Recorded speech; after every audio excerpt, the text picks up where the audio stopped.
Hello, Cool9 here with another Topic of the Week video. And this week I'll be discussing the Anakin and Padme romance from the Star Wars prequels trilogy.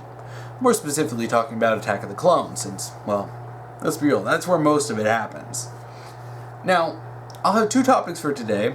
This first one is from an anon on Tumblr, and they asked, how do you feel when someone calls Padme and Anakin either an abusive relationship or a forced one? This next one is from Angel89, and her topic is, what are your thoughts on the Padme and Anakin romance? Some people make claims like they had zero chemistry whatsoever. Others will say Anakin was a creep who can't handle being friendzoned, and Padme eventually gave in to her stalker. And others say that Anakin might have even unintentionally, or even intentionally, Jedi Mind Tricked her into loving him to explain for the not well-received written romance for them. I saw moments behind the corniness that proves that they love each other, and that it wasn't as creepy as some people imply, but tell me what you think. Alright, now, first off, let me get into this anons, and let me talk about that real quick so I can lay groundwork for this. Talking about it being forced or abusive. Now, first off, let me talk about forced. When they say forced, they're talking about the writing of it. It's not like circumstances in the movies forced them to get together and forced them to get secretly married. No. They're talking about writing, as in George Lucas forced them to be together. Now, first off, one of the things is that I have to disagree on this very strongly. And regardless of whether someone likes it or not, you can't just say that it's completely forced. It was foreshadowed all the way back in episode 1, when, Anakin was flirting with her saying, "Are you an angel?" It was cheesy, it was stupid, yes, but it was established. Anakin's feelings are established. And even before then, I rewatched Attack of the Clones earlier in order to prepare for this. And even, granted, I've seen episode 1 a bajillion times, but even without seeing it, this movie does establish very early on that, and I think it's Anakin's first scene, that he does, have feelings for Padme, and he's been thinking about her all this time. He makes his feelings very evident to Obi-Wan, though I think Obi-Wan kind of understands it, after you watch the Clone Wars, his whole thing with Satine, he's just like, I know that feel, bro. But, and when Padme first meets Anakin again,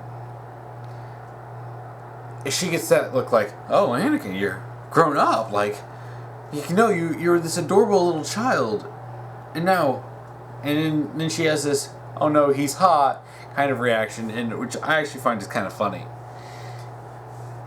because she's 24 in the movie, and Anakin is 19, which I thought was just, it's kind of funny, because last time she met him, he was 9, which was 10 years ago. But regardless, and we see moments where, we see she does like him back, and despite the fact that some of her objections, she does show that she doesn't completely, object to it. When they're at, what was it, the lake house or something, when he's kind of, putting his hands on her back, and she just kind of looks at him, and she's just like, and she doesn't say anything. She just kind of looks at him, and it's like, if she really, really didn't like him, she wouldn't have done anything. And there's really nothing to establish that she was creeped out by him or really hated it. And it was more of that. And really, it was more of a tsundere kind of a thing where she's playing hard to get, and mostly, and this is something that they talk about, is the fact of, you're a Jedi and I'm a senator, and this is one, a political, nightmare waiting to happen, and two, you're gonna get in a lot of trouble with the Jedi Order if they found out that you've been fooling around with someone, especially a senator. The press would have a field day. How they managed to keep it a secret for those years during the Clone Wars is beyond me. Especially when you see the stuff in the Clone Wars of how, little they were trying to keep it a secret. Anyway. Now, I don't believe it was forced. I really don't. Honestly, we see feelings from both sides. It's been established. And I will get into this in a little bit. There are some deleted scenes that very, very much establish Padme's feelings in a much better way, which I'm a little baffled why they weren't in it. But I'll get to that and when I talk about things a little bit later. So, overall, forced. The problem with it is that the dialogue is clunky. The romantic dialogue in this movie is, I mean, even in Revenge of the Sith, I mean, George Lucas has said he loves that corny dialogue, and he has since, recanted on his position of, writing, which is why when he did the Clone Wars TV show, he hired a whole team of writers and had them do the writing, and he oversaw it, which solved us so many problems. But, which is why the Clone Wars was such a good show for the first 4 seasons. Now, so yeah, in terms of being forced, no, I don't believe it's forced. Clumsy, yes. This is open for criticism on it being clumsy. But it wasn't forced, and it is most certainly not the worst romance I've ever seen. I have seen some ridiculously forced romances, like Makora or Captain Swan in Once Upon a Time. And trust me, this is nowhere near that. No, it's established. We see feelings on both sides, and we see them both, agree to it, and then, have mutual feelings, and then tone it down because we can't, because, reasons, and then later, eventually, decide, yeah, let's just do it. What the hell, we're gonna die. So yeah, in terms of force, no. Now for abusive, this is...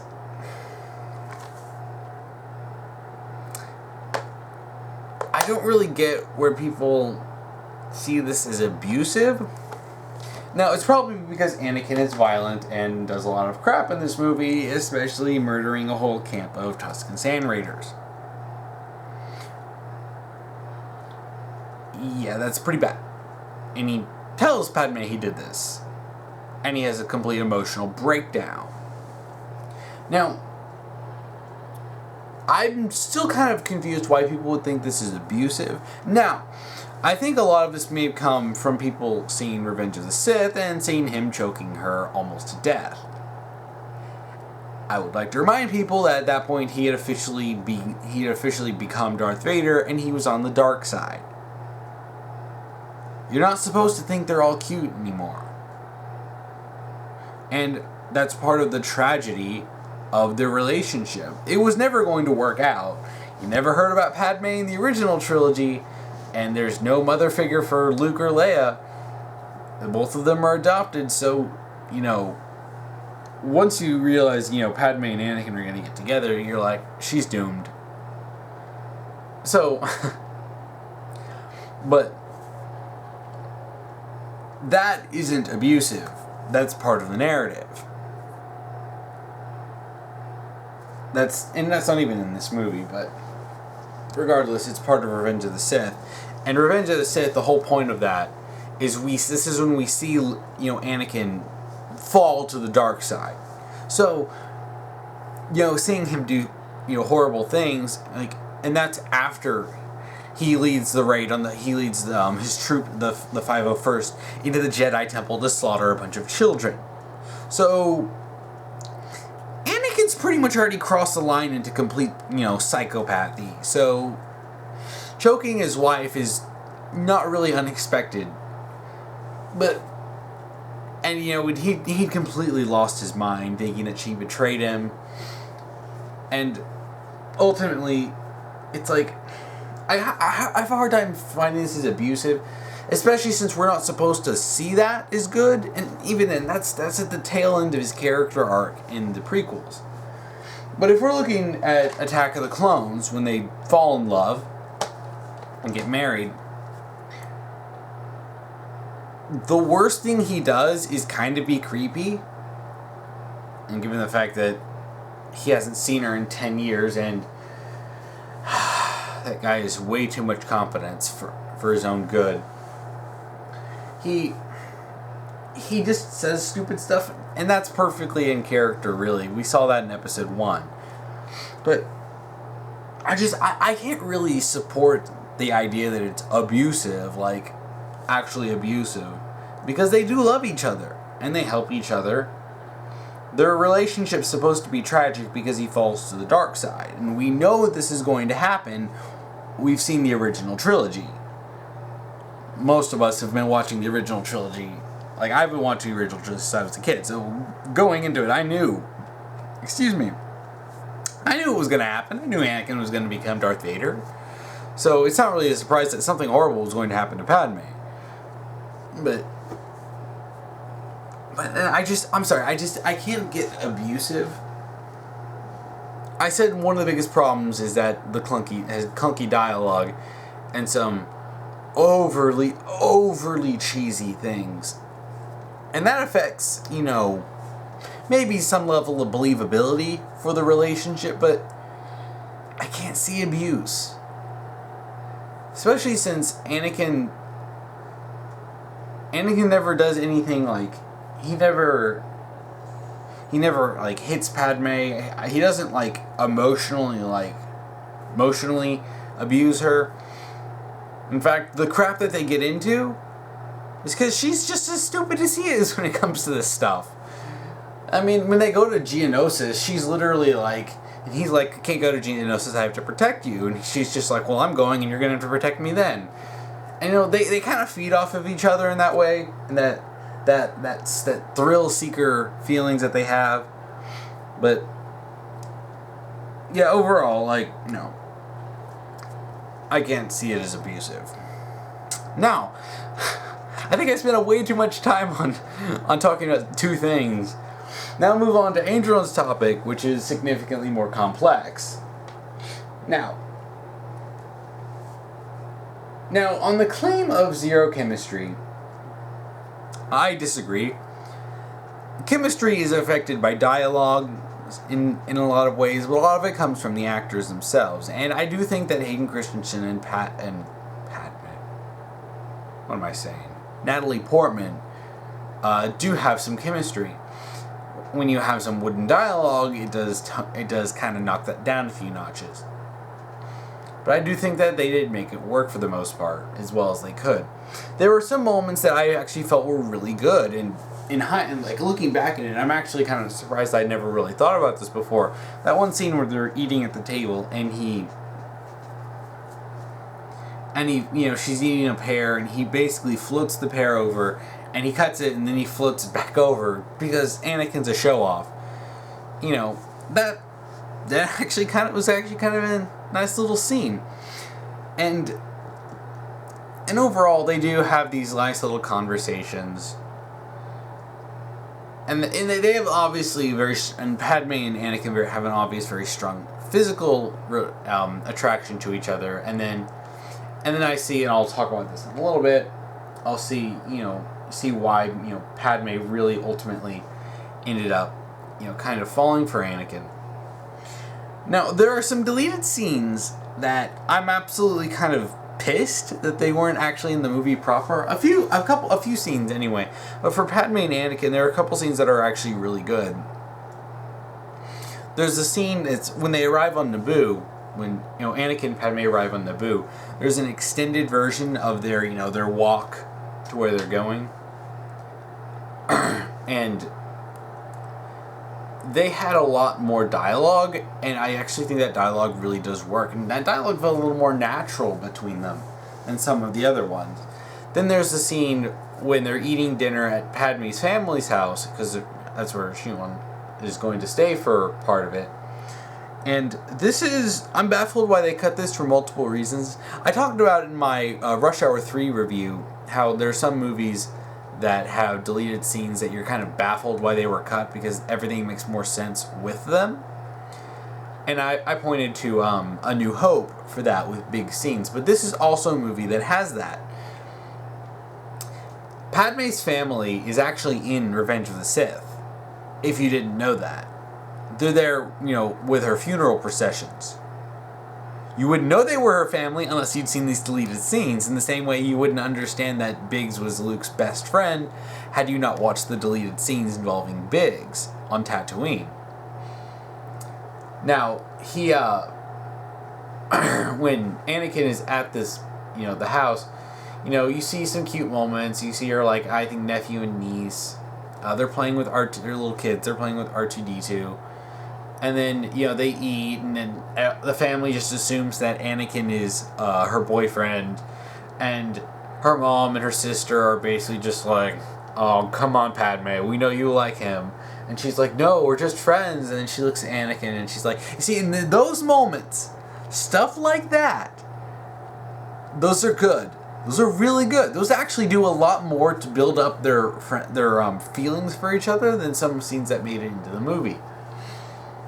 And I'm a little annoyed that it got cut, because you actually see Anakin being sort of awkward around, possible future, in-laws about Padme's parents.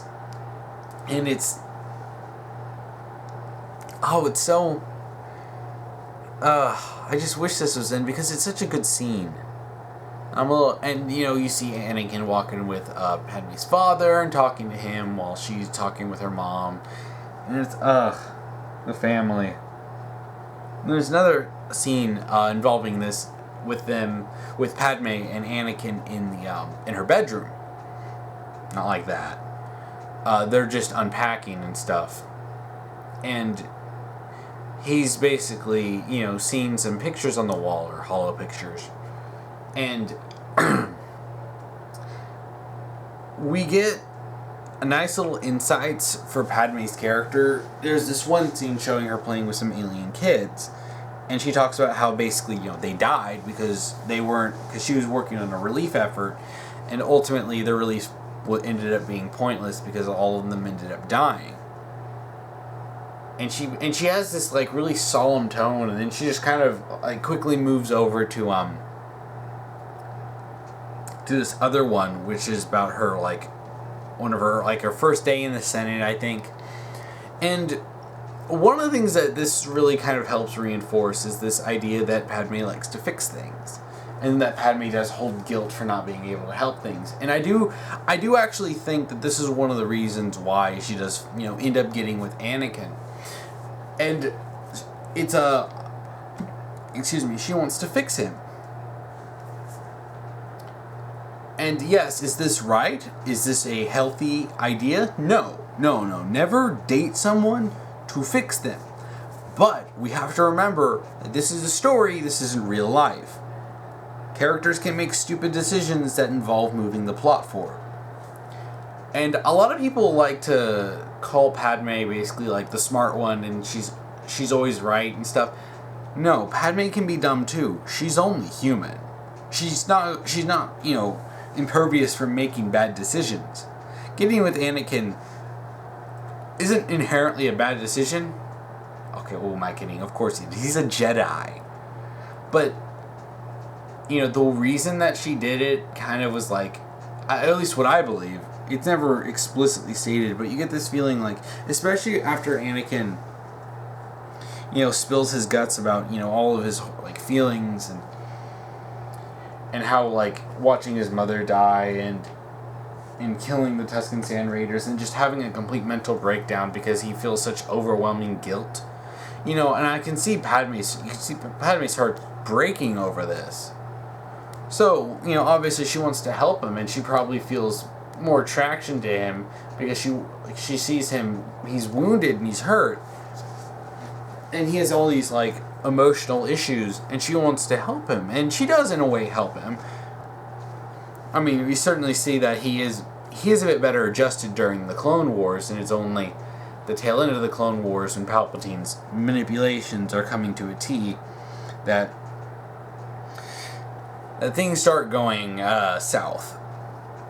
Now, so yeah, I do think that they had chemistry. It was just marred by some bad dialogue. Anakin was a creep who couldn't handle being friend-zoned. Now, Anakin did push the romance. He did push the relationship. You could probably sense that she had feelings too, which she did. And, and I do think some of that comes back to him being kind of an idiot. But, she didn't really give him any, hard pushback on it. It was more of we can't. And I think she kind of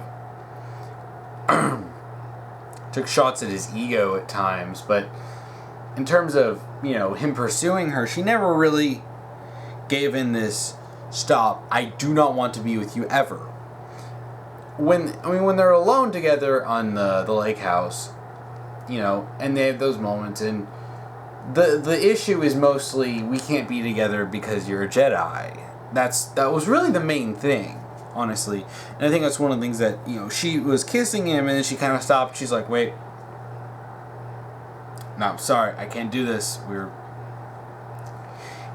not in position to actually, be in the romance, and that's why they basically end up cooling it on the stuff. And Anakin, and I do think people don't give Anakin credit for this, he does end up accepting that decision. He still doesn't, he obviously doesn't stop caring about her, but he does stop with the, really kind of pushing it when she ultimately says, to not, and it's only after she basically tells him, when they're going into the arena in Geonosis, that she's like, well, let's just do this. Life's too short. We're going to die. Might as well. So, and then he's just like, you are in love with me. And she's like, yes. And it's like, and be like Anakin. Wait for consent.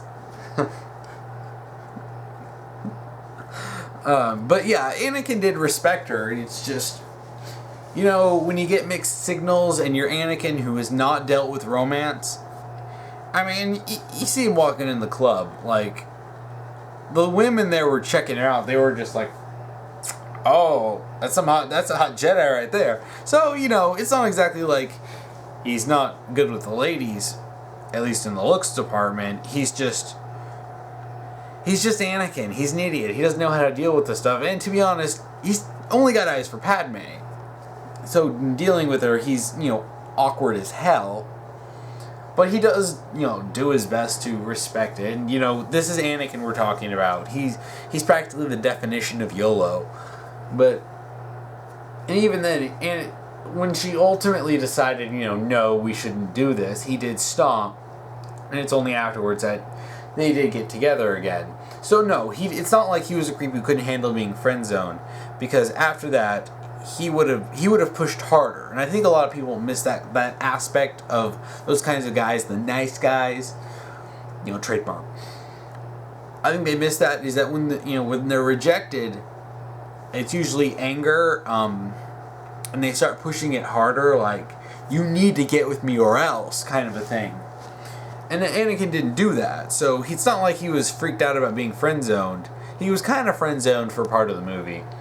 But he generally accepted that, and if Padme hadn't told him,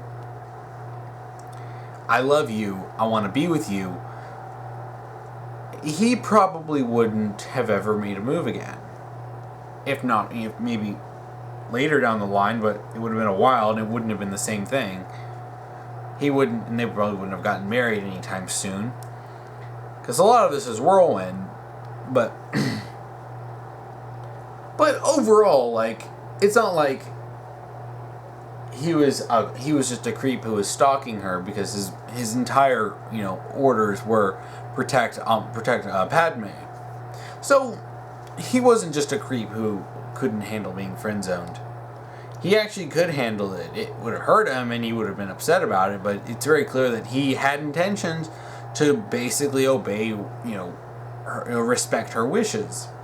And he did respect it again when she openly said, I want to be with you. So yeah, no to that one. Padme eventually gave in to her stalker. I say that Anakin might have even unintentionally or even intentionally Jedi Mind Tricked her. A few things wrong with this. One, Jedi Mind Tricks only work on the weak-minded.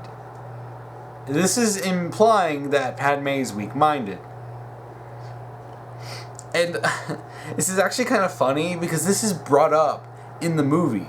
Padme even, like, kind of half-jokingly says, are you using one of your Jedi mind tricks on me? And he's like, no, those only work on the weak-minded. Saying that she is a strong man. And she does. She's very strong-willed. You can't just Jedi mind tricks anyone. I mean, hell, in the Clone Wars, when... I don't remember which episode it was, but Ahsoka was with Ryo Chuchi, and they were going through these guards, and Ahsoka was trying to use a Jedi mind trick on these guards, and ultimately it didn't work. So you can't just Jedi mind trick someone.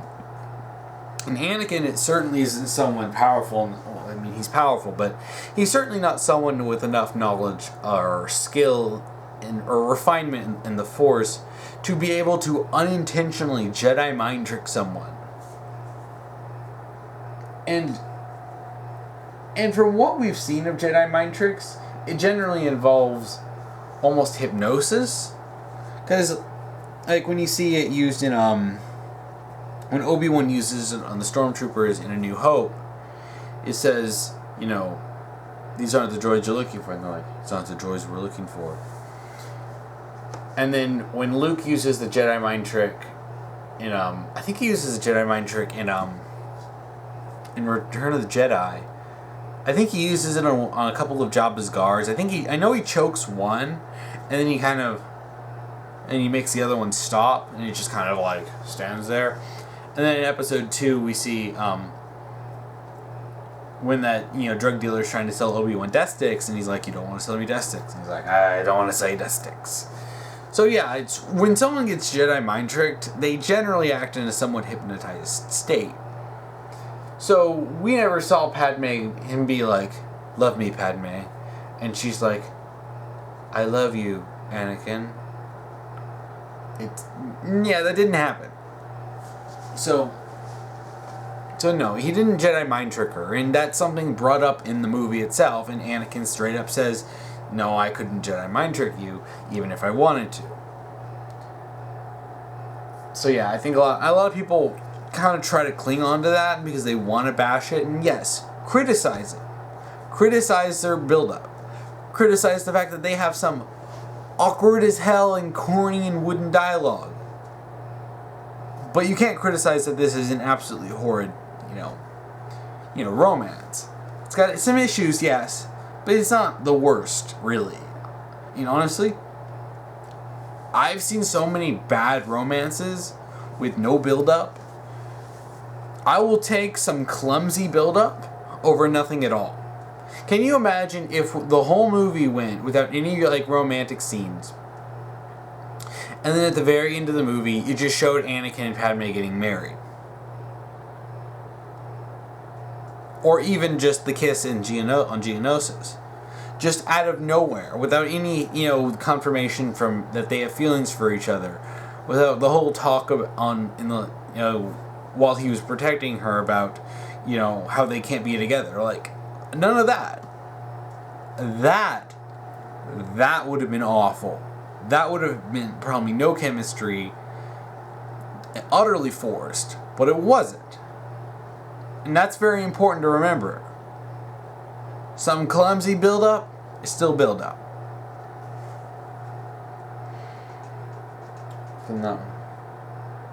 I saw moments behind the corniest spokesman. Yeah, like I've been saying, there are moments in this that if you're paying attention, like if you're just kind of casually watching and you're not really paying too much attention, you might miss some of the moments, especially the way they look at each other in certain scenes, and the way they kind of play off each other as best they can, following the script verbatim.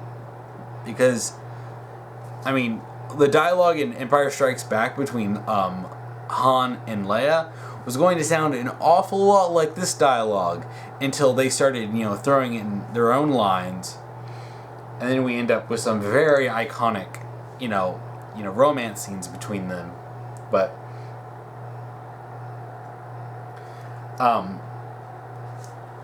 yeah, so they did what they could with the following only the script and having to do exactly what George Lucas directed, but they still managed to pull off a halfway decent romance. It's not the best by far, really, but It is good, and this is a good basis, and and especially if you want to see the relationship done really well, look to the Clone Wars series and check out the first 4 seasons. You'll see the romance between them, especially a lot of not just direct scenes, but also implied scenes, where you see something that implies that they'd been kind of shagging someplace, but then they never kind of specifically say it. And you get those moments of them being together. There's this great moment. I believe is that the season 1 finale? I can't remember. But Anakin gives Padme his lightsaber, and he says, "This lightsaber is my life," echoing what Obi-Wan had told him in Episode 2, and says, "My life is yours," and he gives it to her. And it's like, oh, so you have these really good moments.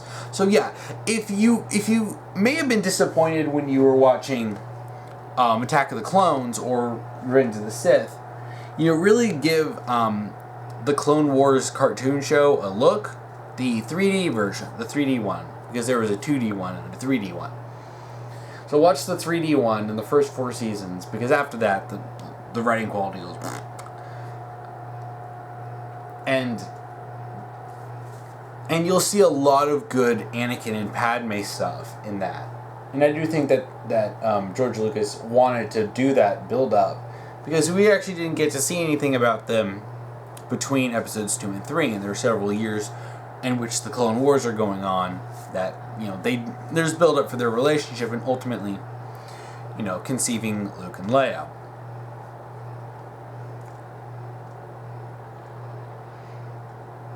Yeah, I think that's mostly about it. To wrap this up, I know this romance isn't well received by a lot of people, and I know there are a lot of people who didn't enjoy the prequels, who won't ever enjoy this, and I know there's some people who may not have enjoyed the prequels, but kind of like the idea of it, and it was done better in the Clone Wars cartoon show.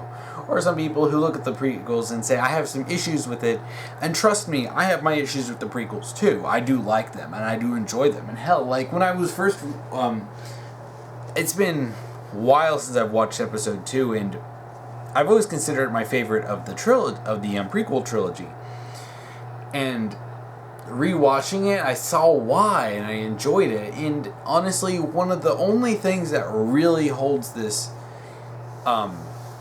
movie back from really liking it is those romance scenes. And they're not bad, like I've been saying, but they are one of the most clumsy things in this movie. Hands down, it is the most clumsy thing in this movie. It really is.